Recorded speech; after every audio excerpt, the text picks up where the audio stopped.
Nature within. Mist hovered over the sapphire lake. It was the beginning of a peaceful spring morning.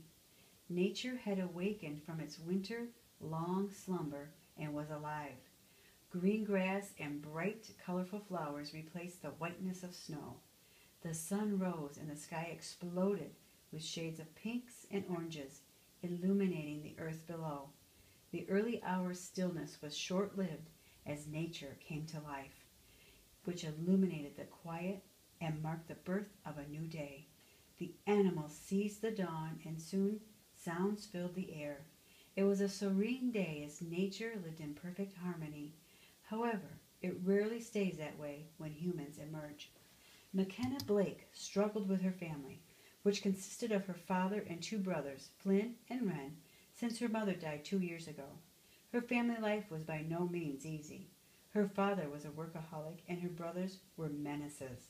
She always got stuck babysitting a 7 and 10-year-old, which at 15 wasn't something she wanted to do. Flynn, for his 10th birthday, wanted to go on a camping trip, so here she was trapped in a minivan with her family. After about 4 hours of the insanity of being locked in small confinement with wild boys, they had finally reached their destination. The campsite was packed with other families, but it appeared pleasant. As soon as the van parked, McKenna wanted to isolate herself and have alone time. She decided to travel down by the beautiful lake. She noticed there were only people and no animals in sight. She found it a little odd, but no one else seemed bothered by it, so why should she care? "McKenna, come help us set up the tent." "Okay, Dad, I am coming." McKenna reached the campsite for Brother Flynn chose, but realized she was alone. Her brothers were off somewhere doing who knows what, while her father worked on his computer. So she decided the only way the tent would be set up was if she did it herself. She struggled to put up the tent all by herself, but she accomplished it.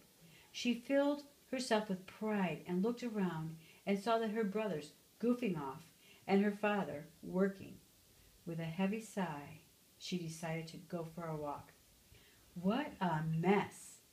Garbage littered the ground, and the whole campsite was filled with rancid smells and obnoxious noises. It was hard to believe anyone could find this relaxing. She discovered a path. It wasn't like the others.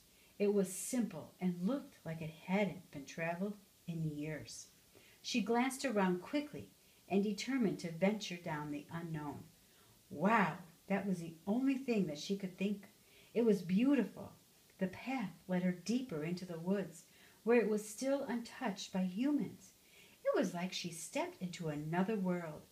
The leaves on the trees were bright green, and the forest bed was covered in vibrant colored flowers. She felt at ease, like all her worries drifted away. She had stayed in the sanctuary she found for hours. Truthfully, she had lost all sense of time. She arrived back at the campsite only to have found that no one had noticed that she left. She was hurt, but that was her family, too absorbed into themselves. She realized she must have been gone longer than she expected because the sun was setting. She watched as the sun sank below the horizon and saw she was the only one who seemed interested. Now that the sun was gone, the night air seeped into her bones and made her shiver.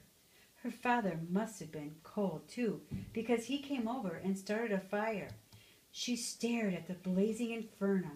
Her family roasted marshmallows and told stories. For the first time, she felt like they were a family. She sat there by the fire and enjoyed the company and the calmness.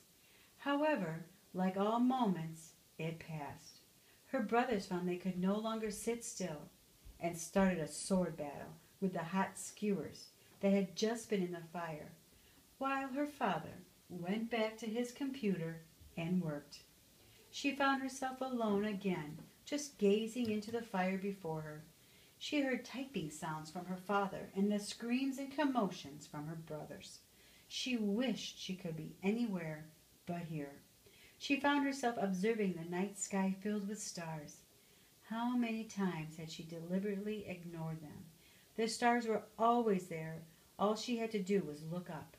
She felt at peace again and soon became lost in thought.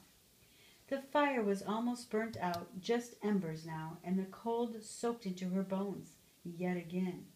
She stood up and went to the tent to find sleep. Her father and brothers were still engrossed in what they were doing, and she figured the fire would go out by itself. She snuggled in her sleeping bag and waited for sleep to take her.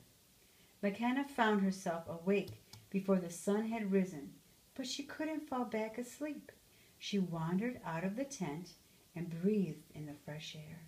She heard something and looked for the source. She was stunned. There was a deer peeking its head out from the woods. Soon she saw more animals drift out of the woods.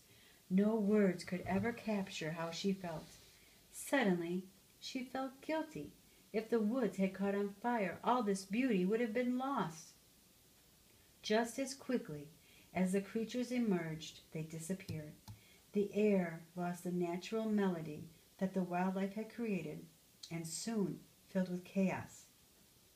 People were starting to get up, and nature was once again polluted. She understood that people tainted the harmony of nature, and she wasn't any better. She had been selfish and self-absorbed. The purity and peacefulness of nature had been here along. She just overlooked it.